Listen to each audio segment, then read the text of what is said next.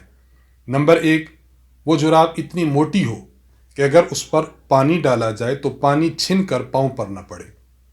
Number 2، وہ جراب اتنی موٹی ہو، اتنی دبیز ہو کہ اس کو پہن کر اگر کوئی شخص 3 میل کی مسافت چلے تو وہ جراب پھٹے نہیں۔ اور نمبر 3، وہ جراب ایسی ہو کہ اپنی موٹائی کے بنا پر آپ اس کو پہنے تو پنڈلی کے ساتھ چپکے۔ اس جراب کو اگر کوئی شخص اس طرح پہنے، اتنی وہ ڈھیلی ڈھالی ہو کہ آپ اس کو باندھنا پڑے کسی ربڑ وغیرہ کے ساتھ، تو ایسی جراب پر مسح جائز نہ ہوگا۔ اپنی موٹائی کے بنا پر وہ آپ کے پنڈلی کے ساتھ چپکے، نیچے نہ گرے، تو ایسی جراب پر مسح جائز ہوگا۔ تو اصل حکم موضوع پر مسح کا ہے، لیکن موضوع پر مسح کی جو خصوصیات ہیں اس موضوع کی، وہ خصوصیات چونکہ اس قسم کی جراب میں پائی جا رہی ہے جس میں یہ 3 شرائط ہیں، تو اس قسم کی جراب پر مسح جائز ہے، اور فقہائے کرام نے اس کی صراحت کی ہے۔ باقی اونی سوتی جرابوں پر مسح کرنا، نائلون وغیرہ کی جرابوں پر مسح کرنا، یہ کسی امام کے نزدیک جائز نہیں۔ اگر کسی شخص نے ان جرابوں پر مسح کیا ہوا ہے تو اس کے پیچھے نماز درست نہیں، اور کوئی شخص خود ان قسم کی جرابوں پر مسح کرتا ہے تو اس کی نماز نہیں ہوگی، اس لیے اس سے بہت زیادہ احتیاط کرنی چاہیے۔ اور دوسرا سوال پوچھتے ہیں کہ موضوع پر مسح کی مدت کتنی ہے اور کب شروع ہوتی ہے؟ اگر کوئی شخص مقیم ہے تو موضوع پر مسح کی کل مدت 24 گھنٹے یعنی 1 کامل دن رات ہے، اور اگر کوئی شخص مسافر ہے تو موضوع پر مسح کی مدت 3 دن 3 رات یعنی 72 آورز ہیں۔ اور یہ مدت شروع کب ہوتی ہے؟ یہ مدت اس وقت شروع ہوگی، مثلا آپ نے صبح وضو کیا، وضو کر کے آپ نے موزے پہن لیے، اور آپ کا وضو مثلا 8 بجے ٹوٹا۔ جس وقت انسان کا وضو ٹوٹتا ہے، موضع پر مسح کی مدت اس وقت سے سٹارٹ ہوتی ہے۔ آپ کا وضو ٹوٹا تھا 8 بجے، تو موضوع پر مسح کی مدت 8 بجے سے سٹارٹ ہو گئی۔ اب آپ نے موزے پہنے رکھے، اگلے دن صبح 8 بجے آپ باوضو تھے، 8 بجتے ہی آپ کے موضوع کا مسح یہ باطل ہو جائے گا۔ اب آپ نے اگر باقی وضو بھی کیا ہوا ہے، اپنے موزے اتاریے، صرف اپنے پاؤں دھو کر آپ دوبارہ اپنے موزے پہن لیں تو آپ کا وضو اب کامل سمجھا جائے گا۔ تو یہ موضوع پر مسح کی مدت اور مدت شروع ہونے کا وقت آپ کی خدمت میں پیش کر دیا گیا۔ نمبر 3 سوال آپ کرتے ہیں کہ اگر کوئی شخص 1 پاؤں کا موزہ اتار دے تو کیا حکم ہے؟ اگر کسی شخص نے وضو کر کے موزے پہنے تھے، بعد میں اس کا وضو ٹوٹ گیا، اس نے ان موزوں پر مسح کیے رکھا، اب اگر وہ شخص اپنا 1 موزہ اتار دیتا ہے تو اب اس کا دونوں موزوں کا مسح باطل ہو جائے گا۔ اب وہ دونوں موزے اتارے، دوبارہ پاؤں دھوئے اور دوبارہ پاؤں دھو کر وہ اپنے موزے پہن لے۔ چوتھا اور آخری سوال آپ کرتے ہیں کہ مسح کا طریقہ کیا ہے؟ مسح کا طریقہ یہ ہے کہ موزے آپ نے پہنے ہوئے ہیں، آپ اپنے دونوں ہاتھوں کو بھگو لیں۔ مستحب تو یہ ہے کہ آپ اپنے ہاتھوں کی ساری انگلیاں، پورے انگلیاں اور اپنی ہتھیلی، ان کے ساتھ مثلا آپ کا یہ دایاں پاؤں ہے، آپ نے اپنا ہاتھ بھگویا، پاؤں کی انگلیوں سے شروع کیا اور اپنے ہاتھ کو آپ اوپر پنڈلی کی جانب کھینچتے چلے آئے۔ دایاں ہاتھ اپنے دائیں موزے پر رکھیں، بایاں ہاتھ اپنے بائیں موزے پر رکھیں، اور اپنے پاؤں کی پشت انگلیوں سے شروع کریں اور آپ پنڈلی کی جانب کھینچتے چلے آئیں۔ اس طرح آپ کے موضوع پر مسح ہو جائے گا۔ تو آپ کے 4 سوالات تھے جن کے ہم نے مختصراً جواب عرض کر دیے۔ ظہور احمد صاحب سرگودا سے آپ سوال کرتے ہیں کہ میری بچی پیدا ہوئی ہے، میں اس کا نام عائزہ رکھنا چاہتا ہوں، کیا یہ نام درست ہے اور اس کا معنی کیا ہے؟ دیکھیے، میں اس کی وضاحت عرض کرنا چاہوں گا۔ اگر آپ بچی کا نام عائزہ رکھنا چاہتے ہیں تو 2 طرح سے عائزہ لکھا جا سکتا ہے، ایک زال کے ساتھ عائزہ اور ایک زے کے ساتھ عائزہ۔